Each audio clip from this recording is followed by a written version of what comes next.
What's going on, everybody? What's going on, Dean? Starting the day off with Matt Dre. Love it. We got to rep the Bay Area. I'm Brady. This is Dean. Hello, hello. Pacific Happy Sports Talk Saturday. Radio. Yeah, Pacific Sports Talk Radio. All right, man. So we got to switch up on the podcast today. We're going to be doing something a little bit different. Dean, if you want to introduce our new way of podcasting here.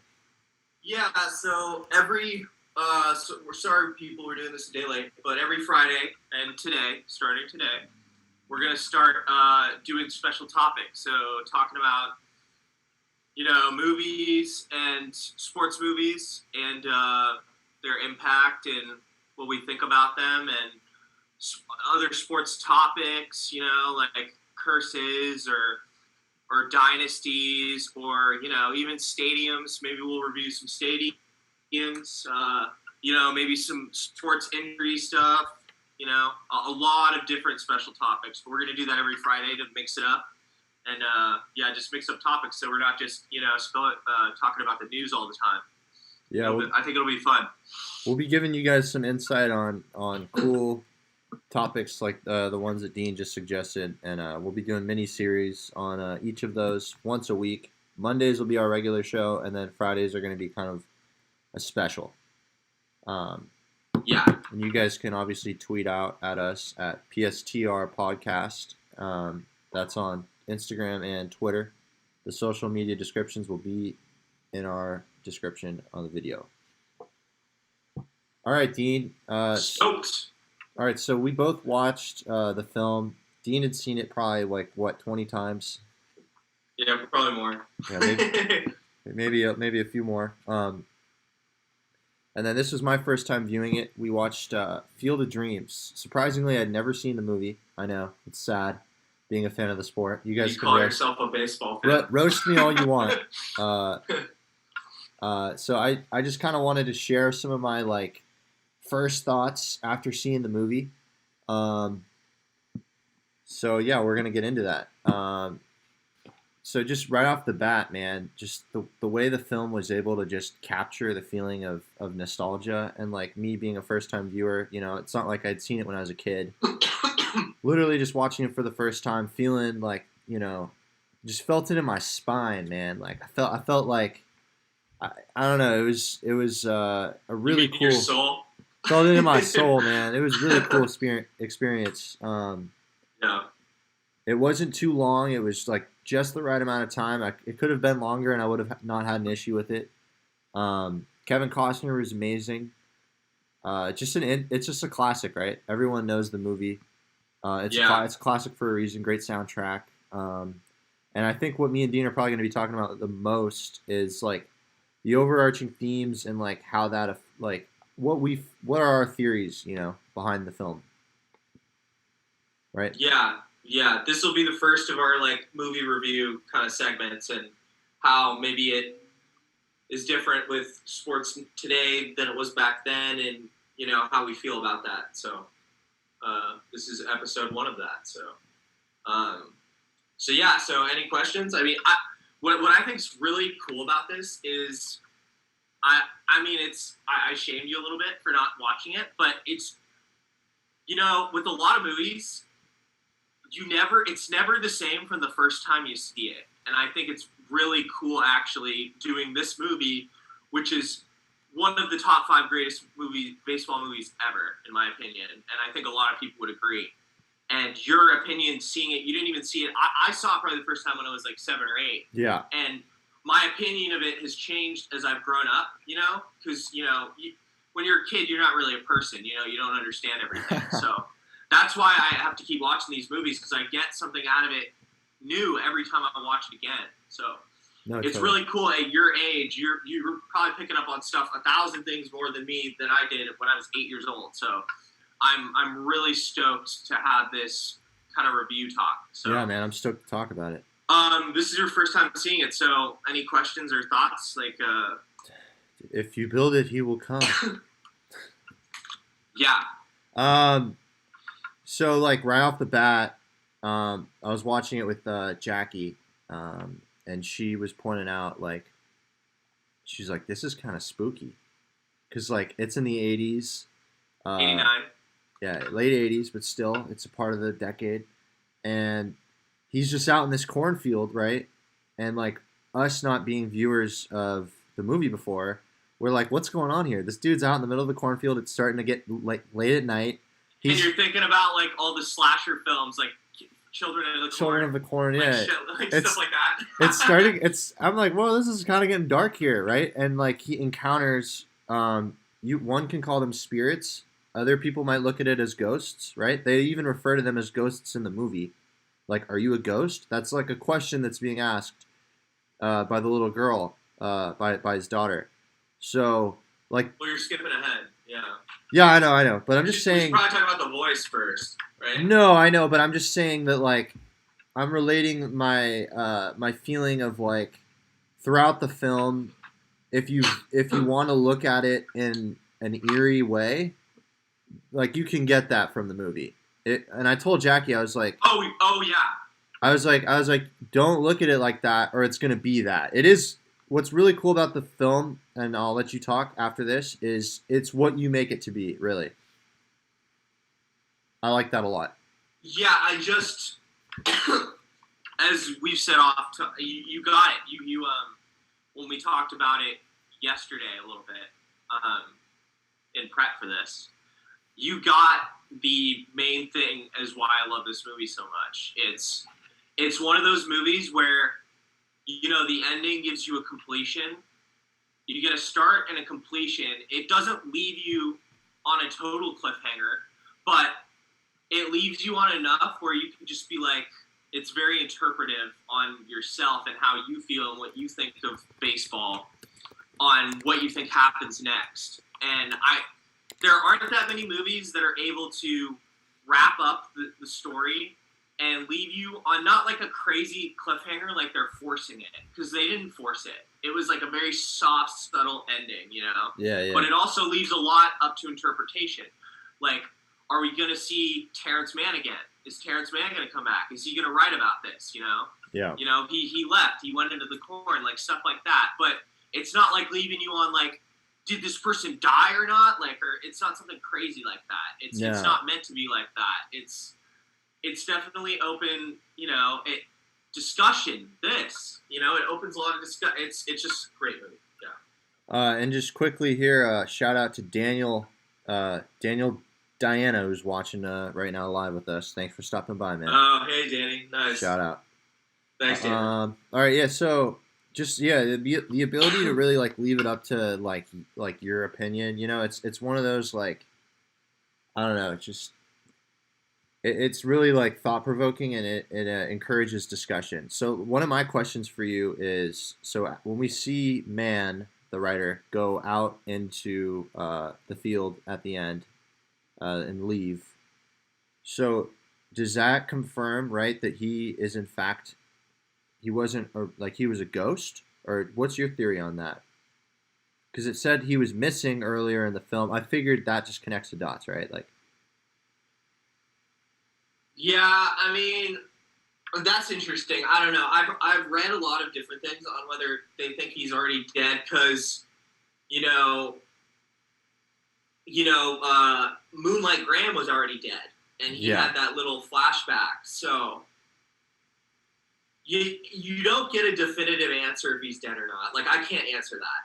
It's very, he's holding the hot dog and the beer. I don't know, man. They're at the Fenway game. I know it. And that one guy sees him, right? Costner's wife's brother comes and says, "Who's this? Supposed to be Elvis?" So he sees him. Yeah. So I don't think Terrence Mann's dead. But then the other reason why I think he could have been dead was when he said that he was reading in the newspaper. He's like, "Wait, I've been missing." It says that I've been missing for, what was it, like 6 months or like a long time. It was longer than the amount of time that they had been gone. Was it oh, did I miss that? I don't know. Maybe I'm a little out of it. That was in Minnesota. That was in Minnesota. Yeah. He could have been dead. It's interesting though, like that old lady. Yeah. I guess Terrence Mann could have been dead. Yeah, it does really allude to the fact that he could be dead. Yeah, he's like, what do I tell my father? Yeah, yeah. So I guess he's showing them all the light. I guess at the end, he's bringing. He's got to.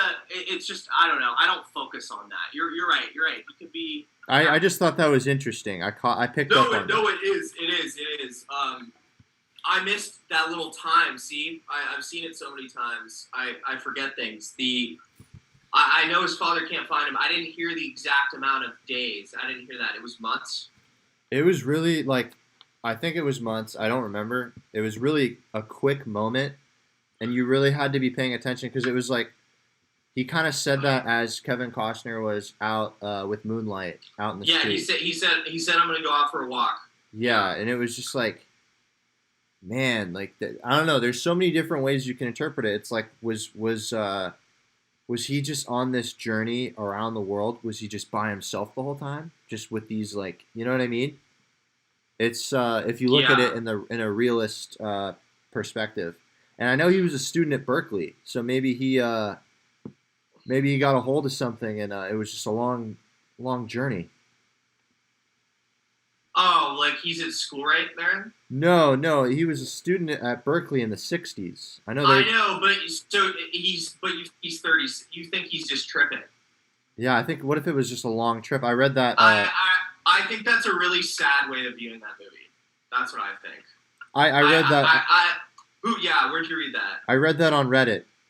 I think that's a super sad way of looking at the movie. No, I that's don't look at the and movie that's like not that. that's not And the.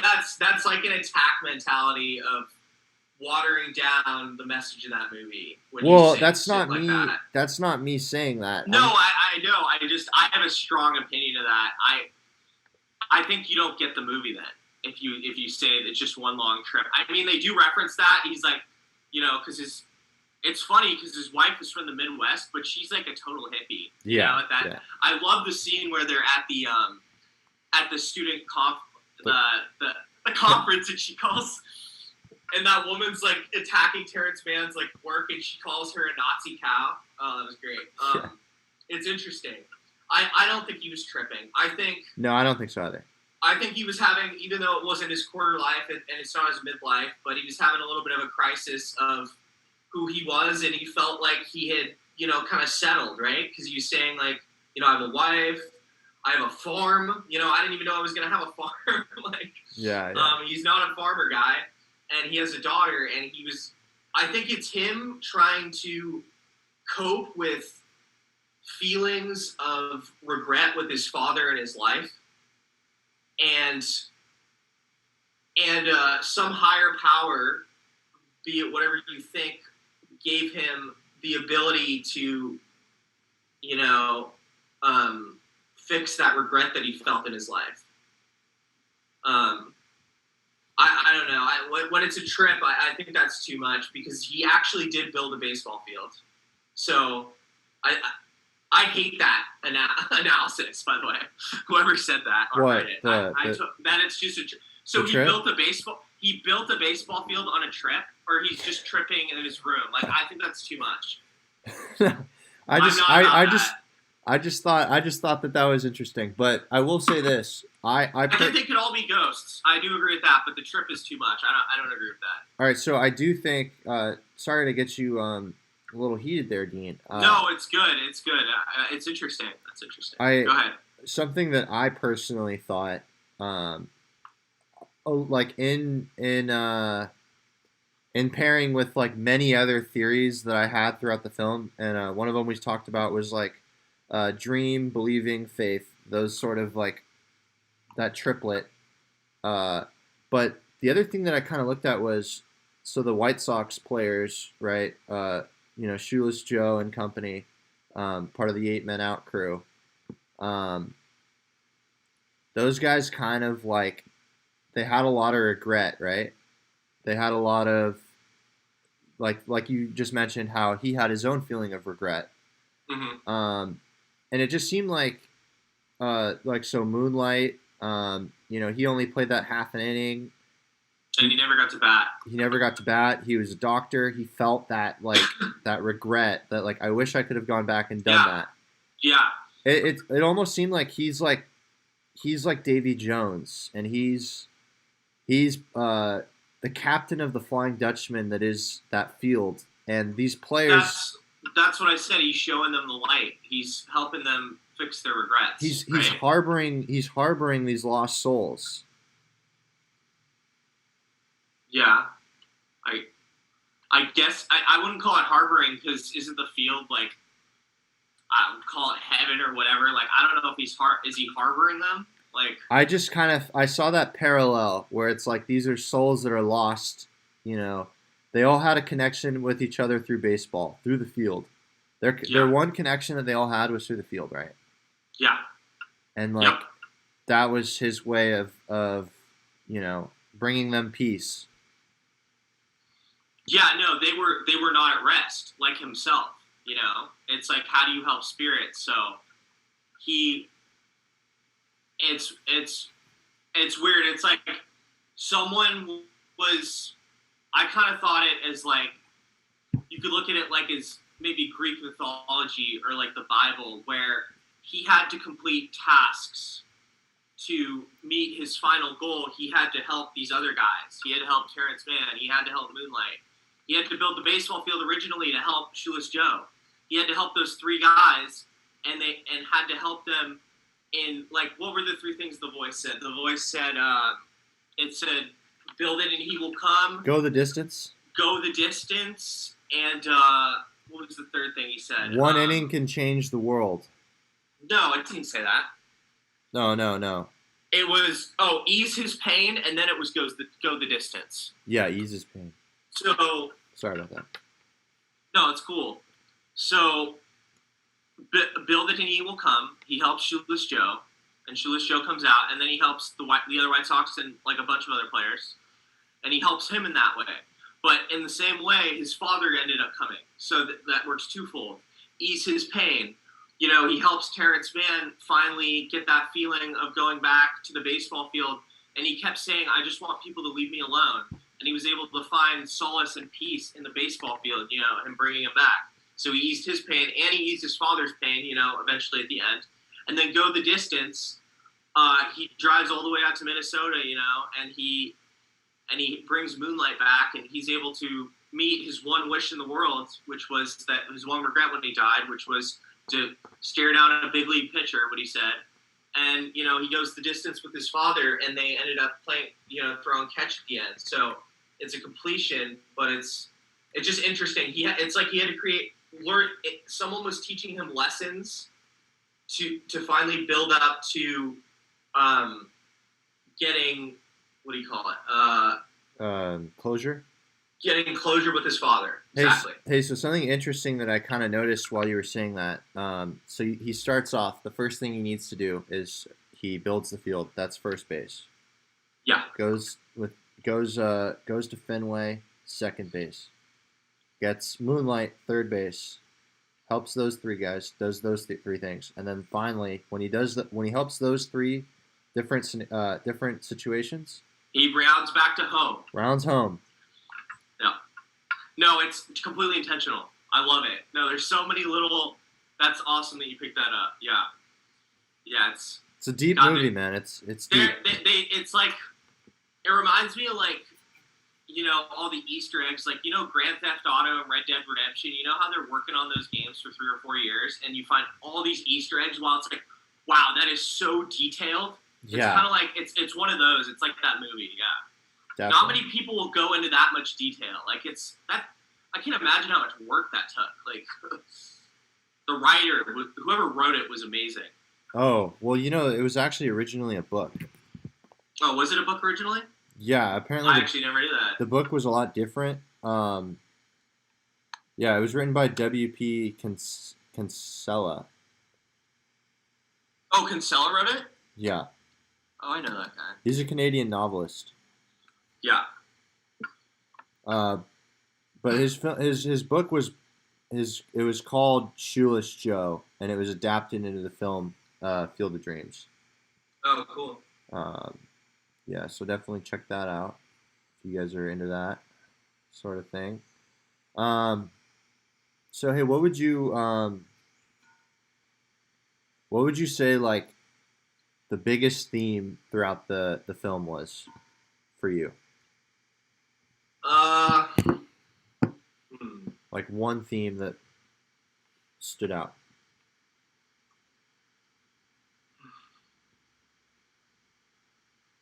it's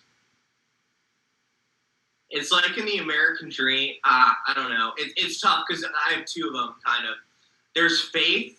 It's faith on he carries faith through the entire film that this is going to lead to something when his farm is about to be foreclosed and they're about to be in the pauper house, right? His whole family. But at the same time, I'm split between faith and then like redemption, the American dream, second chances. Him able to, even though his dad's dead, he was able to, take back that awful thing he said to his father when he died and he never got to talk to him again. It's like second chances. It's the American dream. The American dream is tied to baseball, as they said. So those are my two big ones, So redemption and faith, I guess. What about you? I think faith is really good. I think another theme is like passion, and like throughout the film, you really see like how passionate of a guy the main character is. You know what's super interesting? You're 100% right, but you don't get that out of him at the start when he starts remembering his dad, and he has these. Like, he's smiling when he remembers all these little facts. Like, he's telling his daughter, Karen, like, all these facts about the White Sox. And he's like, I resented my dad for it and all blah, blah, blah. He was hating on his father. But he was, like, smiling, remembering all that, all that nostalgia that was coming back to him. And I thought that was super interesting. Yeah, it was funny. Like, another thing, it's like, he was like, my dad was a Yankees fan.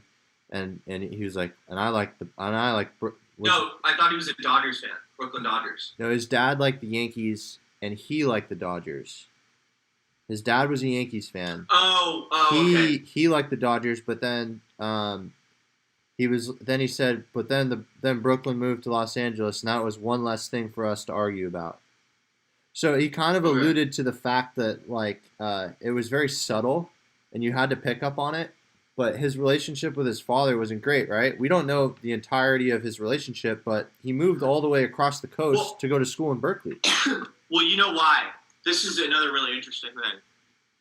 So, if you look at the age difference, his dad was 56 when he was born. That is, and you remember at the end he says, "I never forgave him for getting old." That's like that's a very tough relation. Like, I feel like the older your father is, the harder when you're younger to get a bond with him, right? Because he's so. It's like those rich guys with their trophy wives, and they have a kid and they have no relationship with them. I mean, but his dad tried. He was a hardworking blue collar guy. But imagine your dad when you're born is 56. So when you're 10, he's 66. Like that's tough, man. That's tough too. And his mother died when he was 3, so it's only child, type of vibe. And he's just with his dad all the time. And his dad's a hard worker. What did he work on the docks or something? He was a tough worker, and he fought in World War I. He probably had to deal with PTSD and stuff, like that whole generation. And he couldn't express maybe his love and stuff. He's a hardened guy. I think that's tough growing up with a dad that old, and he didn't have any siblings, right? Like that must be a tough relationship. And no mom. That's a tough relationship. So his mom died when he was very young. Yeah, 3. I thought it was funny. That's a great point, Dean.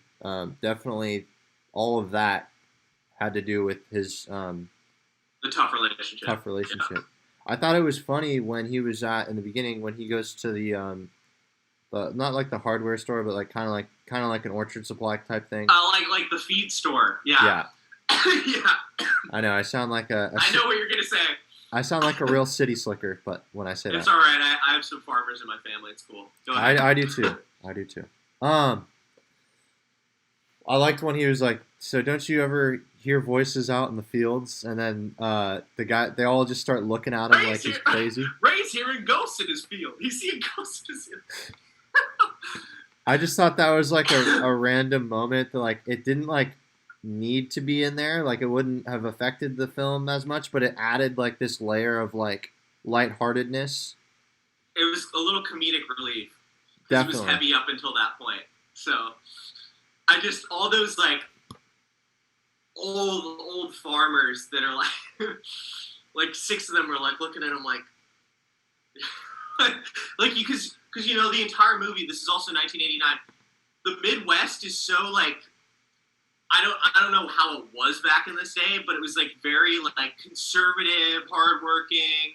You know, in the student meeting, they were calling Terrence Mann a what did they Communist. call him? They called him a communist and they called him a pervert. And she said, why hasn't he writing any more books? It's because he masturbates. Like that's crazy. I was like, wow. Yeah, that was nuts. That whole region of the country still is, but even more so back then was very conservative.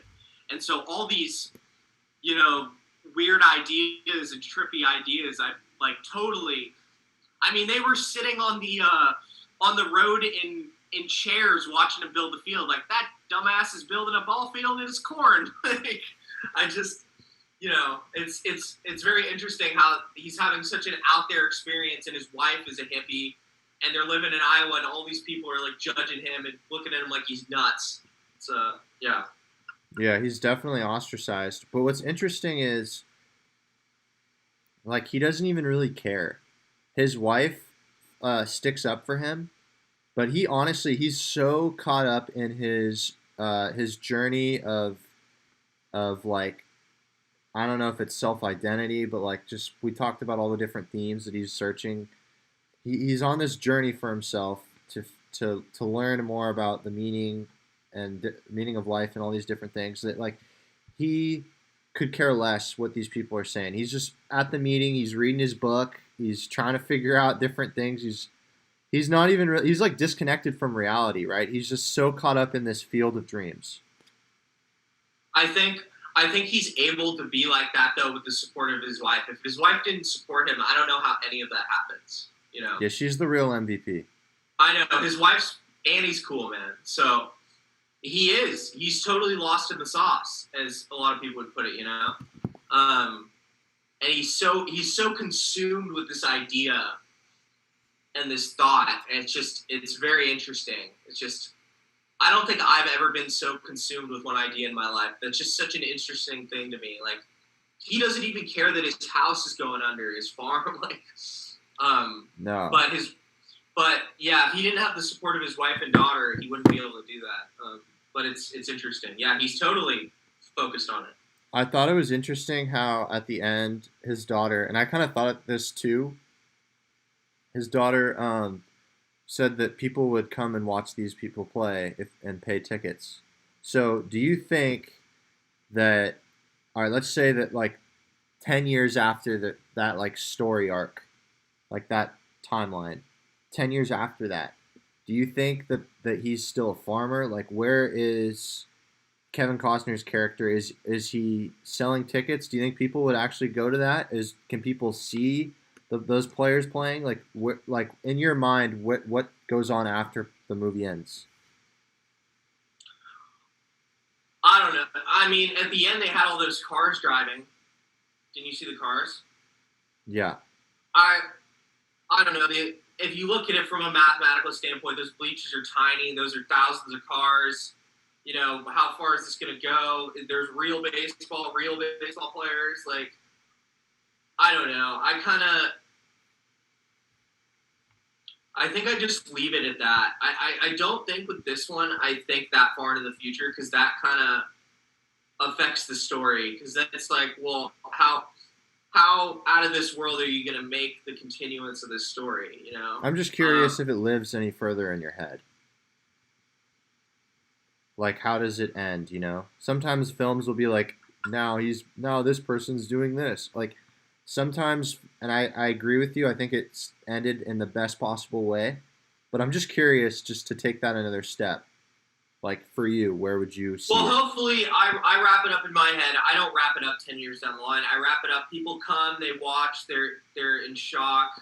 they pay him and he's able to pay off the bank loans. Ten That's years. about 10 it. years was kind of a crazy random number I came up with, but you get the idea, right?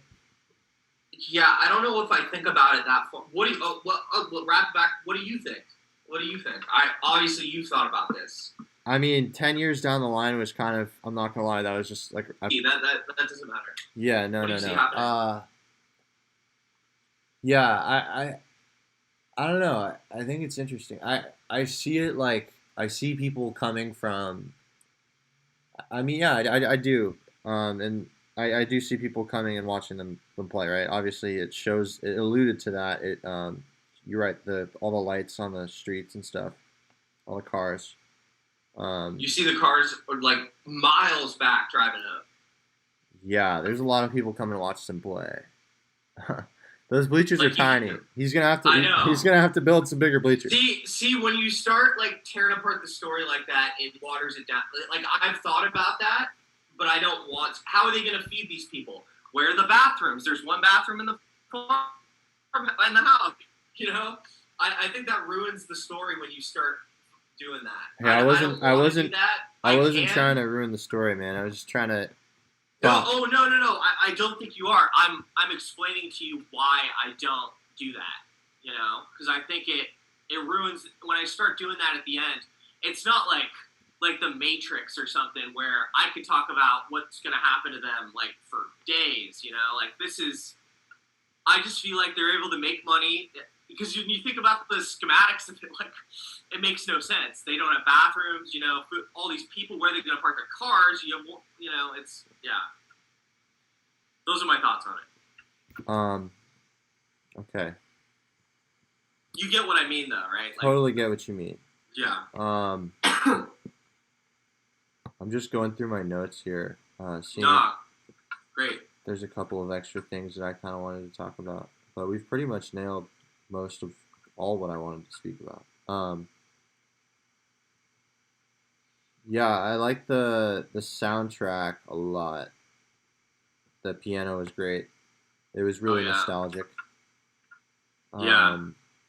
I kind of, actually, I do have a topic I wanted to bring this to. So, Great. I think we can relate, like, so when baseball began, it was the biggest sport in America. It's the pastime of America. Pastime, yeah. It's baseball is nostalgic in the sense that it's nostalgic for America. It's baseball's like run so deep because it started in the 1800s, right? The late 1800s, and as America has changed, we've had that one constant. It's been baseball. No matter racial or political problems, we've always had baseball to unite all of us, right? I mean, it took a little while for African Americans to get into the league, but then that even happened like earlier than the other sports. Like it's been the one constant, that game.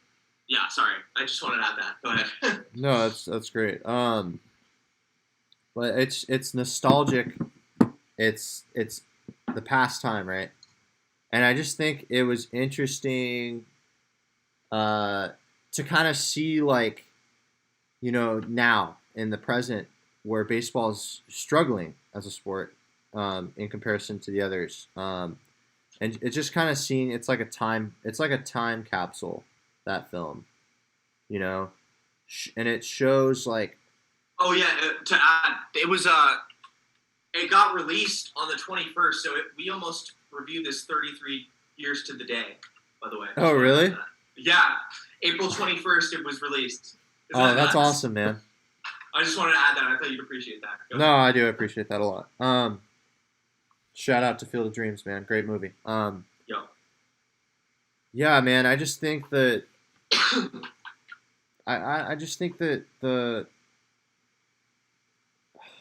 it's just interesting to me how baseball in comparison to what it is now, and seeing like how they looked at the game in the late 80s, and like the history of it. It's just kind of like crazy, man. I don't know how to well, what I'd like to jump off, I don't know, you can tell me if this is too far from your thought, but I think it's interesting how baseball's struggling now, but back in the day, you know, America and the rest of the world, we moved at a slower pace. There were more of the country were farmers.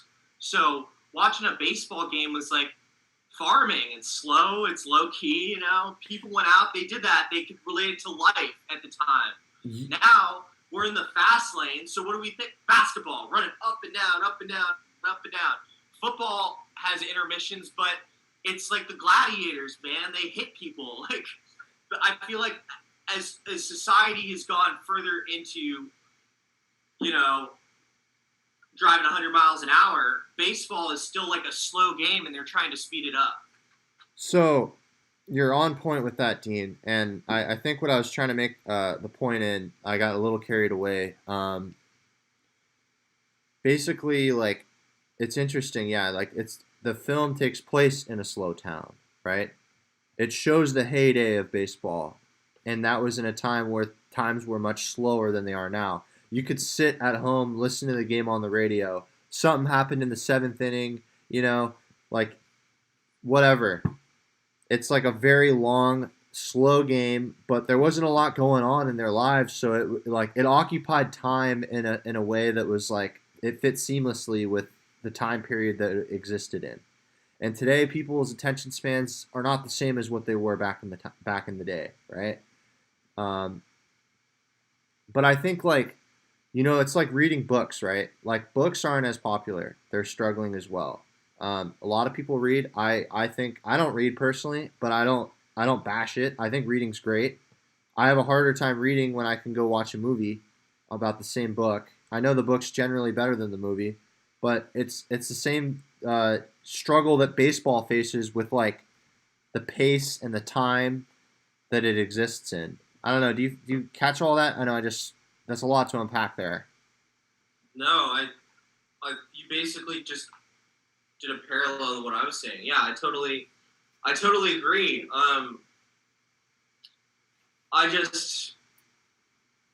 I get baseball struggling. It's just like, I don't know. Baseball. The only reason that baseball like still is successful is because of nostalgia, right? Because baseball, man, is in the tank with viewers, and God, they took away double headers. They're 7 inning games now, and it's like I get they want this younger generation to like the game, but they're changing the game so much to fit this younger generation, and I don't know. I know you got to get money, but I don't know. It's tough to me. I also think the younger generation, they're so wired and plugged into the internet that it's I don't know how many things are able to grab their attention. So it's tough. I like how baseball's slow, but yeah, I totally agree with everything you just said. Yeah, I just think it's something that develops. I remember just talking to you about the game, how it's like you're waiting, you know, you're waiting for that intense moment, and it's like the entire game is just a build up, and not every game has that intense moment, but when it happens, it's really like no other. You know what a parallel to that is? Fishing. You're sitting there waiting, and it's so boring. But then that fight out of nowhere, it makes it all worth it. And then sometimes you don't catch a fish. Sometimes there's not a rally. I appreciate that baseball makes you work for her love. You gotta sit there, and you gotta be miserable for a couple innings, unless you're at the game, because being at the game is great all the time. I love going to games. Yeah. But watching it on TV, man, it's like fishing. It's like, man, this sucks. And then the next minute, it can be like, whoa, like, oh, I think it's funny because that's a really great comparison, Dean. So Jackie, my girlfriend, for the viewers that don't know, you obviously know, her dad hates baseball, thinks it's boring, thinks it's too slow. His dad loved the game, big Willie Mays fan, right? But what he enjoys is he likes to fish. So I just think it's funny that he can find, because I don't like fishing at all. I think it's fun sometimes, but I'm not a fisher. I'd be fronting if I said I were. Um, but I just think it's interesting that you draw that parallel because you're 100% right. They're very similar in that regard. And it's like hunting too, in the Midwest, a lot of America is still like that. So I feel like that's where baseball really sells. I feel like even though you got the Yankees and the Dodgers at the corners. I mean, Washington's always had trouble selling baseball, and Florida, the Marlins they have a beautiful stadium. They're not that popular. Like I feel like when there's not that much to do and you're able to sit and you have people don't have the attention spans anymore to do that stuff. Fishing and I'm not a fisherman, but because I don't have the time to do it. And my dad wasn't a big fisherman, but when I'm able to fish with a friend, like I enjoy fishing.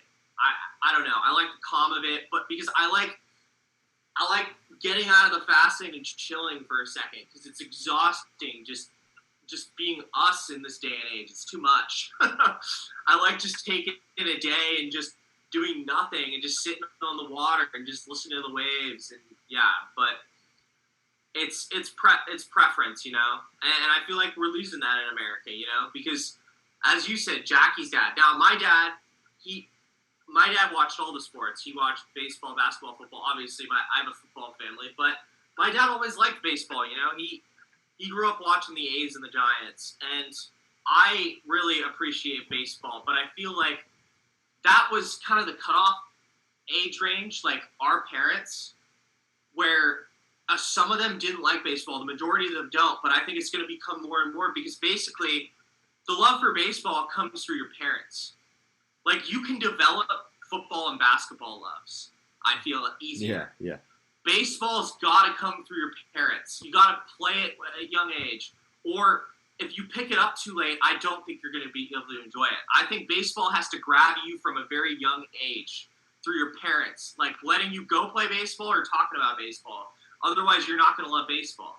Unless you're like in like Japan or, South America or Latin America where baseball is life. Baseball is America's pastime, but baseball is not life anymore in America. Hey, so an interesting thing to bring up just at the end of what you just said, Sorry, that was a lot.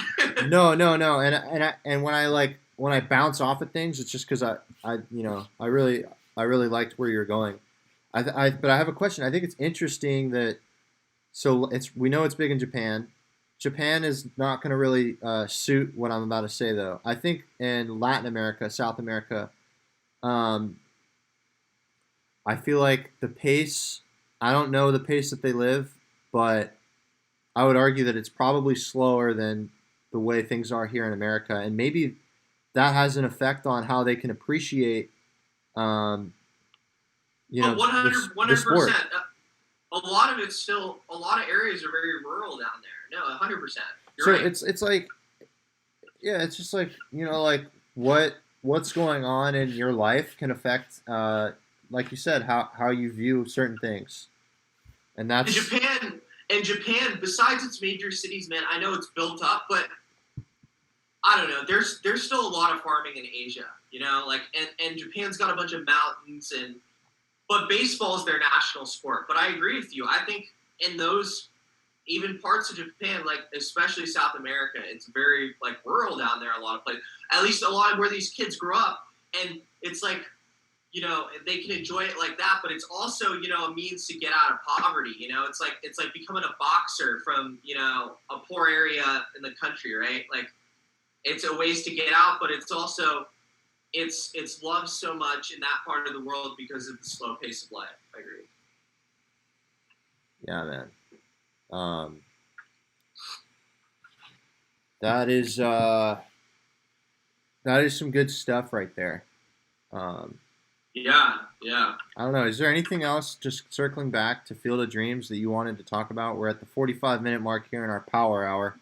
45. Yeah. I don't know. I think that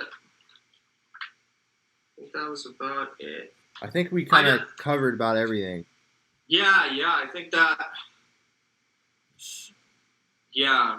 So, while Dean's looking Yeah. around for something to potentially talk about, um, so our power hour will be usually on Fridays. Today's special because we were busy yesterday, but we're gonna aim to do our power hour on Fridays, and we're gonna be talking about film, like Dean said, sports science, controversies, rivalries, history, and stuff like that. So we'll be doing power hour in an hour or less, usually coming in around 40 to an hour. If it goes a little over, that's fine, but it's generally going to be coming in at around an hour, definitely at least 45 minutes. Um, but yeah, I had a lot of fun. Why don't we just close off and give our rating? What the film? What would you rate? Oh, okay. I did want to ask you one question. Okay, yeah. Why do you why do you think specific people? Okay, so Terrence and let's just say Terrence and Moonlight were ghosts. I think that's fair. Why do you think Ray's family, who were alive, Annie and Karen, were able to see everyone, and Karen's um, Karen's brother, sister-in-law, and mother couldn't see them, and then at the end, her brother was able to see them. I think that um, it's one of those things. It kind of reminded me of like a Christmas movie where it's like to believe to see you have to believe. Um, like Santa Claus, you're not going to see Santa unless you believe. Um, and the reason why they were able to see it was they saw the passion and the belief and through Cosner and I, yeah, go ahead, keep going. like and the brother-in-law, he didn't believe it until some dude comes out of nowhere and saves the daughter. He would have killed her. He pushed her off of that the bleacher or whatever, the stand. So like after he had witnessed that moment, man, like It's like witnessing a miracle. He saw a miracle. he saw a That's why he miracle. started He believing. saw a miracle happen, and he said, you know what? He was like, dude, you got to keep this field. Like that was it for him. That was enough for him to witness it. It was And like a religious experience. it was like an example of like someone who was so caught up in reality, so caught up in, like this land is so profitable, you're wasting it. Like he's so caught up in like the money making aspect, whereas Costner and his family, I know I keep calling him by the actor's name, they're so focused on the spiritual dream world, like whatever way you want to look at it. I you basically said what I was gonna say. They're more open minded. They're more go with the flow, like children of the earth type of vibe. And you can see her brother's he's a banker or something, right? Like Yeah. doesn't he own he's a firm or something? And he's living life in the fast lane. And as we talked about, we always you got the connection. I wanted that. Good. Yeah. Well, hey, so just to Exactly. bounce off what you just said, so for you to kind of experience baseball in the way that it can be beautiful, you have to like slow things down. You gotta just see it for what it is. I feel like you can make that argument that because he's so caught up in the fast lane, and he can't sit down for a second and just think and relax. He's not able to enjoy the game the way they do. You can argue it's like that. No, I think that's why. I think that's why. I think people that don't enjoy fishing or hunting, or maybe not hunting, because hunting you're killing, something that's a little closer to us on the genetic DNA food chain, but fishing or like going on a hike in a national park or enjoying national parks, you got to enjoy slow stuff. Like you got to enjoy go with the flow. I think we're losing that in America. In the I world. love hiking. In the world, I love hiking any chance I could get. I love being outside. Away from it all. If you don't enjoy doing that stuff, you're not going to enjoy baseball. And I think, I'm really glad we got to that point. I didn't even know we were going to get all the way through that. That was awesome. Yeah. That was great, Dean. Definitely feel a sense of completion. That was great. I didn't even think we were going to talk about that, but that was great. Dude, I'm actually down to end our discussion on the film. But why don't we give it a rating? I'll start. Okay. I'll start. I'm gonna give it an 8.5 out of 10. Okay. I'll give it an 85. It was solid. It was definitely one of the better baseball films that I've witnessed. Great performances from the actor and actresses. Great film score and its ability to put us in their shoes and feel those nostalgic emotions was just an awesome experience. Okay, so we're gonna have to go into this a little bit because we haven't done. It's 1 out of 10. I mean 0 out of 10. 0 to 10. My question to you was, and I waited for the pod, obviously, to explain to everyone else. What are we gonna ever give something a 10? Is something ever be good enough to make a 10? Because then I wanted, like, how do we measure this scale? That's what I'm saying. Like what's a 10? Yeah, because Field of Dreams is one of the best baseball movies I've seen a lot. I showed you the list of all the baseball movies. I mean, you could make an argument. I could push it up to a 9. I can't give it a 10. I know, but is anything that we're gonna watch? Are we gonna ever give something a 10? Because if we're not gonna give something a 10, then I get it. Then I get. I guess you know what? I guess because I'm kind of so the spectrum that I'm looking at is like movies in general. But if you look at movies in general, but if you look at it as like, because sports movies are their own small population. Yeah. You're not gonna like getting a 10 out of 10 sports movie is like you're asking for a lot, right? Because they have to incorporate the sports part. If they don't have the sports aspect, then it's not a sports movie, and that's a totally different task in its own. So you're just ranking it as a movie? I'm ranking it as a movie 8.5. If you asked me if it was a sports movie, I'd probably give it a 10. No, let's just do movies then. Okay, we're doing it out of movies. Okay, good. That's good. A sports movie, I would agree. It's a 10. Okay, just a movie, I would give it a 9. I would give it a 9. And out of all the things you said, oh God, I can't even really.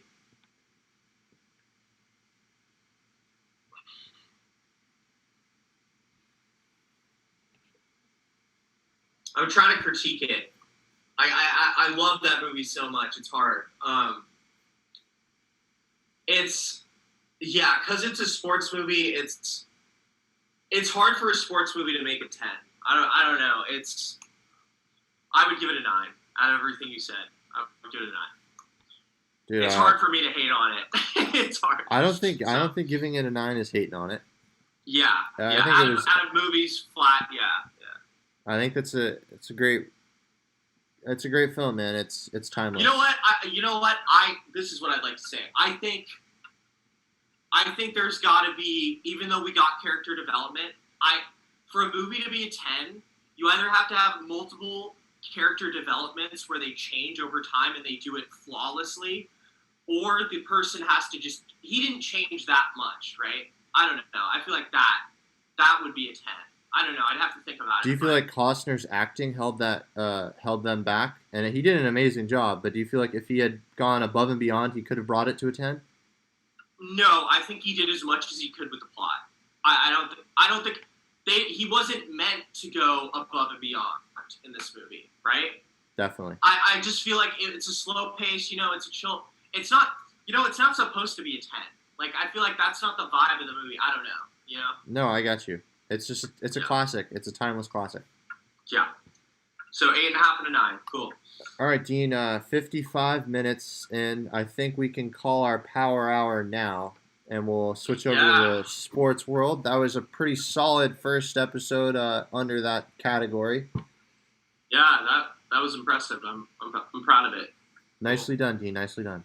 Yeah, you too, bro. All right, man. Let's just hop into the MLB while we're on the topic. The NL West is surprising us thus far. Giants coming in second place, 13-7. Killing it. Game out from the Dodgers. Padres and Dodgers are in another series. They're second in the first month of baseball. It's kind of a coincidence, or do you think they're trying to draw viewership there? I don't. What's going on? Oh, they're gonna milk those 19 games for every penny they're worth. They can. I mean, I would like to say, we love the NL West. We're out west. Well, this podcast is out west, so we're gonna be talking a lot about the NL West, as we said, and it's pretty awesome that the Dodgers 14, Giants 13, Padres 12. I think they're like in the top 7. They're tied. Okay, so Boston's 13-8, and the A's are 13-7. So those 3 teams just in the NL West are like tied like in the top 6, top 7 for rankings in Major League Baseball.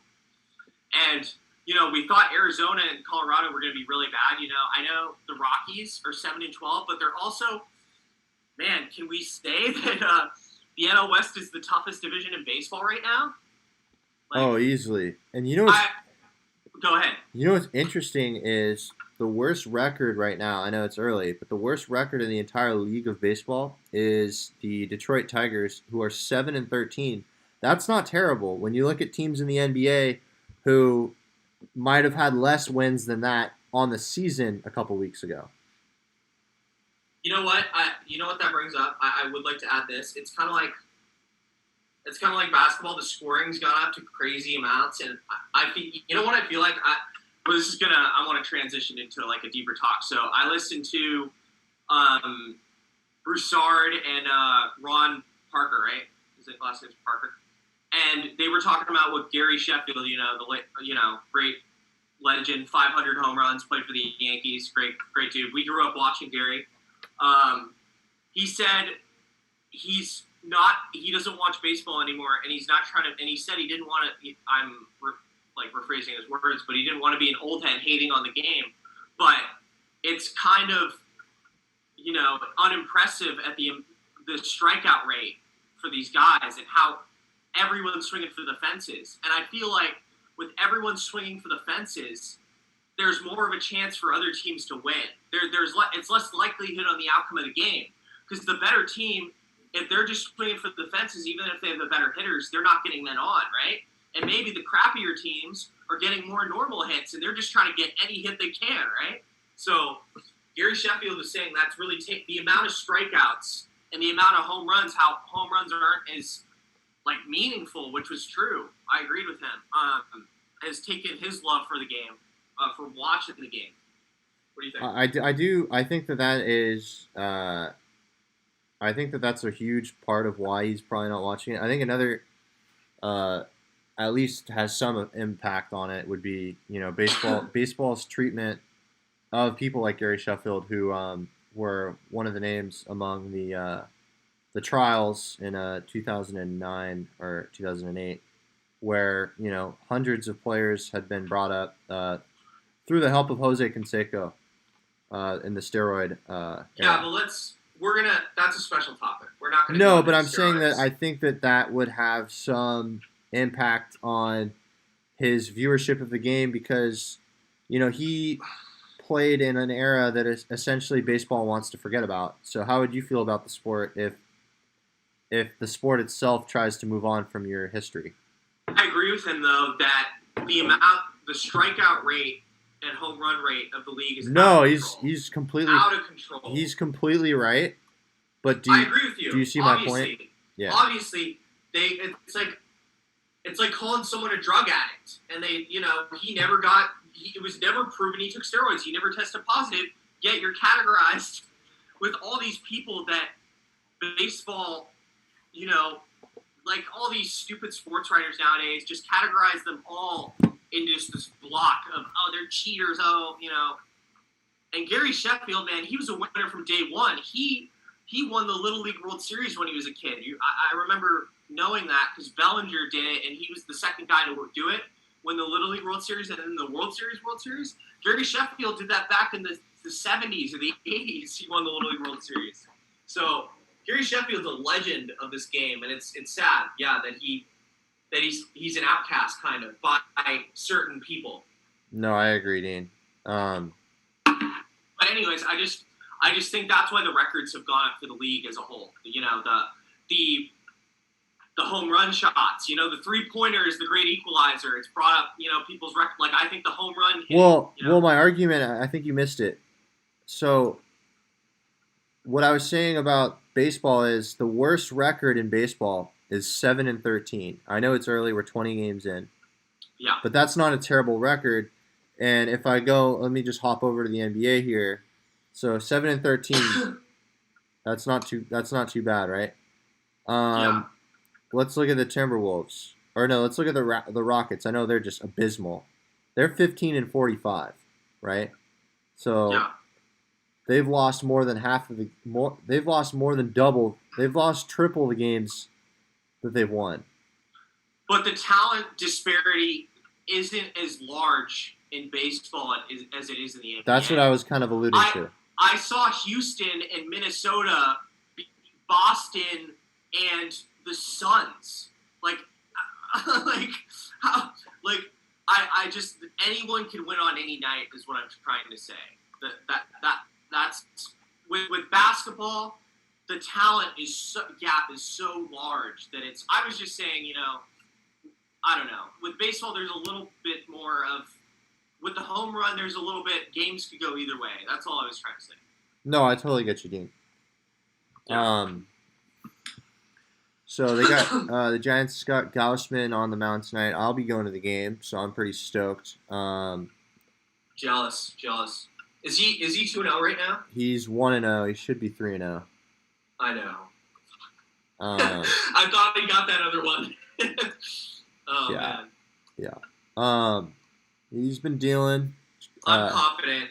I'll probably make myself a little bet while I'm at the game. Oh, you have to go full DJ. You gotta. I would do it. I'm thinking about doing a strikeout parlay. Really? Yeah. Savage. All right. Well, Giants are playing tonight, and then also the A's play the Orioles at 4:00. They're on a 12-game win streak. You got to shout out Oakland for that. That's pretty impressive after dropping their first 6 games on the season. That woke them up. Yeah. Yeah. And then tonight at 6:00, the Dodgers and Padres play. Blake Snell goes against Trevor Bauer. The Padres have won the last 2 games in the series. So I didn't want to say that. Like, shout out to you, Darvish, for getting that win yesterday against his whole team. Yeah, that was big. That was pretty impressive. Yeah, to outduel Kershaw is something that not a lot of pitchers can say. Yeah, you Darvish though, as I said in a previous, for his age, man, he's still throwing some gas. He's got 95, right? 95, 96. Like Kershaw doesn't have that anymore, and I think they're about the same age, right? They're both about 35, 34.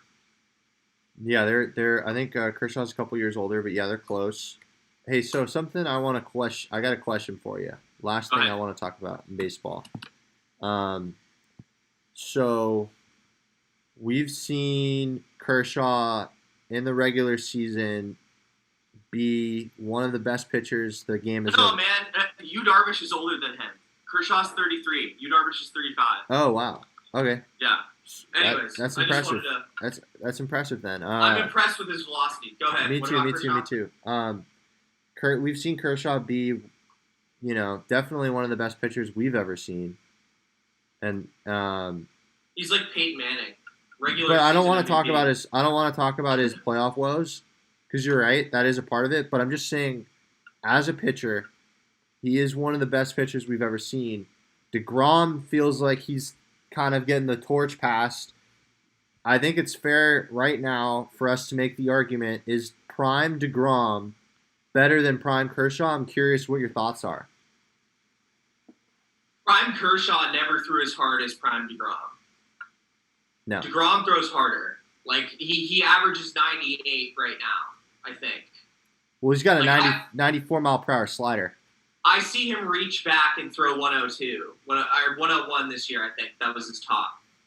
God, it's hard to say, man, because Kershaw was unhittable in the regular season for like 4 or 5 years. More than that. Yeah. Kershaw's... God, there's a difference, because DeGrom... What's Kershaw's kill pitch? Is curveball or his slider? It's his changeup. Is it the changeup? I thought his curveball or slider dropped like 5 or 6 inches though. You Maybe remember it's when his curveball? You remember when he used to just kill? He had guys swinging before, like the ball hitting the dirt. Like what was his strikeout pitch? You know what I forgot. You know what I'm talking about? You know what I mean? yeah, I think it's his curveball. It's his curveball. Yeah. So the difference is Kershaw's curveball. I don't think I've ever seen a curveball drop like that. That wasn't. It almost looked like he was putting pine tar in the ball. Like, do you remember how? Like, he doesn't do it much anymore. He uses his changeup. You're right. But his curveball in his prime when he was still throwing 97. Oh man, that thing was deadly. I don't know if it's the velocity of DeGrom's slider though is impressive, but I don't know. I prefer movement over speed. I think a 92-mile-an-hour slider is, I don't know how the hell you hit that, but I think you throw a 97 and then throwing in, and he threw it was a high-velocity curveball, right? It was like 86 or 87. It was like pretty fast. And having that thing drop 6 inches, like that's, I would take Kershaw's curveball. I think I would take Kershaw. But it's tough. I don't know. I need to see DeGrom. He's only 28. I need to see a couple more years before I start giving it to him. So I mean, this is a Giants fan, right? This is a Giants perspective here. We're giving our dues to the old man out in the blue. We've watched this guy so many times. Like we've watched him toy with our team. And for anyone to hate on him, we have the most right. So Shout out to old Kirsch. He is Peyton Manning though. I still they didn't really need him in that World Series that much. I'm just saying. Yeah, but I mean, considering a lot of the teams were cheating against him throughout his runs, it's fair that he got one. Oh, it got to the point. You remember you used to say, "I love it" that the Dodgers kept losing. And I'm a Giants fan. I started feeling bad for Kershaw. Well, it was unacceptable for him to get taken yard in the Game 7 against the Nationals. No, he brought it on himself, but I kind of like LA's a tough crowd to please. The Giants run deep in San Francisco and the Bay Area. We love them to death, even when they suck. The Dodgers, LA fans are really hard to impress. They're really hard to get to go to their games. So I feel like their fans were really harsh on him. Like we didn't have to do anything. The Dodgers fans hated him for a while. Yeah. I would give it to Kershaw, but DeGrom's got years to prove. He's 5 years younger. All right, man. Let's do some MVP talk in the NBA. Steph Curry's been on a tear. I'm a little concerned that he might tear something else, though. Don't put that on this show on us. Knock on wood. Get out of here. Knock on wood. He's been playing a lot of minutes. Besides that Wizards game. He's been averaging a lot of points. They just beat the Nuggets last night. Another MVP. He scored 33, right? Another MVP candidate. What are your thoughts on Steph's remarkable run? And do you think that the Warriors have a shot this year to make it far in the playoffs? I don't know, because Steph, I think they clocked him at 4 or 5 miles a game average. That's how much Steph Curry runs around the court every single night he plays. So you see it when he goes on this tear. He had that Wizards game where he was non-existent and he was missing front iron, meaning, and when you're a shooter and you miss front iron, it's because your legs are dead, right? So he was missing shots, and he made up for it last night against the Nuggets because I think it was just, I don't know, Western Conference more improved. I think they'll win the play-in. I'm confident Steph against any of those teams in a one-game playoff. I think Steph will take them down. But in a 7-game series, man, I could see them possibly, if it's, I heard Broussard say this, and I agree with him. If Steph's going to go out there and score 40-plus a night, I think they could take out the Jazz or the Suns because they lack a giant, mega superstar or giant size, Like, I could see them beating the Suns or the Jazz in the first round. But they're not going to beat any of the other teams, I think. The Nuggets are vulnerable now. obviously, but I'm talking about the higher seeds. But I don't think they could beat either of the LA teams. Yeah, I'd be shocked if they could get to the Western Conference Finals. That would be a feat in and of itself. What do you think? I worry that because I've seen Steph tweak his ankle twice now in the last 3 games against the Celtics, and then last night he was holding it against the Nuggets. It's gonna take like him playing his hardest. Like it's not. You're right. It's not just the minutes. It's what he does in those minutes. Steph's putting everything he can out on that floor. He's running about 5 miles a night. That's why I get sick of when people saying he looks tired. Well, the guy, I mean, he's crazy conditioned, but try doing that every night. Well, yeah, that's ridiculous that people would make that argument. But what I'm saying is, for Steph to be effective on our team, like for our team to be effective, we need Steph to literally leave everything, like pretty much put his body out on the line out on the court. And it's just like, at what cost is that worth it? If you're talking about a championship, maybe, right? But is that worth it for us to get knocked out by an LA team in the second round?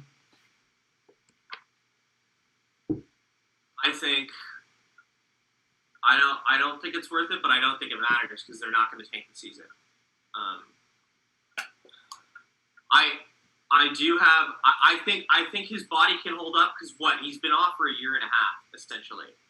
So I think screw it, let it all out there. They're not going to tank, so I'm going to enjoy this Kobe with no one out there helping him type of vibe every night. I'm going to watch him go out there, and I'm going to say it here, he's going to win the scoring title with what they need in the last 15 games. Like, I don't think Bradley Beal's going to be able to keep up because he's got to keep up or they have no shot at making the play-in even.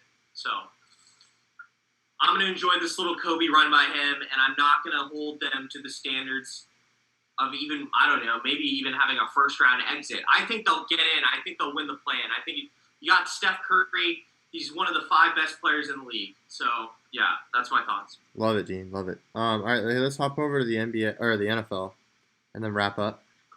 Draft is in less than a week. Wow, I am long time coming. Thursday, April 29th. That's actually 5 days, Dean. Was it 5? 5 days until the NFL draft, Dean. I am so stoked, man. I'm so glad this is over. All of this quarterback talk. I know, man. It's felt like years, man. They made that trade 2.5, 3 weeks ago. This has been it feels like we've been in purgatory. We're referring to the Niners trade up to number 3, by the way. I'm ready for number 1 to start playing for the Niners. Yeah, Trey Lance or Justin Fields I'm fine with. I hope it's, and I go to Alabama. Don't pick Mac Jones. I just really hope they don't. I think if we do draft him, Kyle's going to get the most out of him. Maybe he'll even make a Pro Bowl. I want an MVP. That's what I want. Is that so hard to ask? I want an MVP caliber talent player. So. No, I feel you, Dean. I don't know. I don't think there's really much else to say, though. Mac Jones has gone up again back in Vegas to the favored pick, and then it's Justin Fields, and then it's Trey Lance. I did see that. Oh, so. Mac Jones is favored? Not by much. He's plus 130 or something. Minus 130. I might have to bet on it. All right. Well, hey, it's a pretty tight grouping. And Trey Lance, we haven't talked about it. The last week and a half, and his pro day, his second pro day, a lot of steam has been picked up around him possibly going to the Niners and impressing. So we talked about that on last episode. Oh, did we? Okay. Every episode every time we talk about NFL, we just talk about. Well, we didn't talk about the NFL draft last week. I know. That's why. Oh, okay. I think we took a week off because not much happened. So, yeah.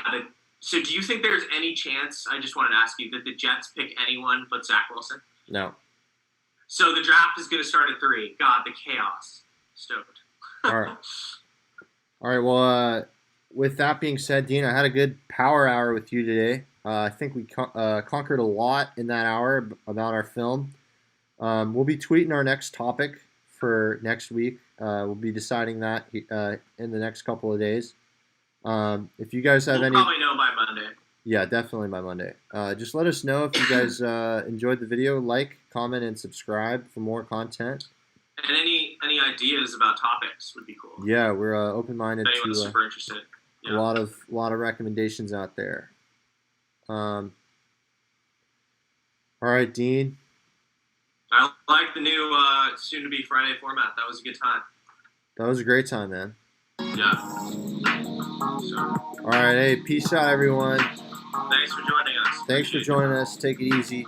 This is Pacific Sports Talk Radio signing out.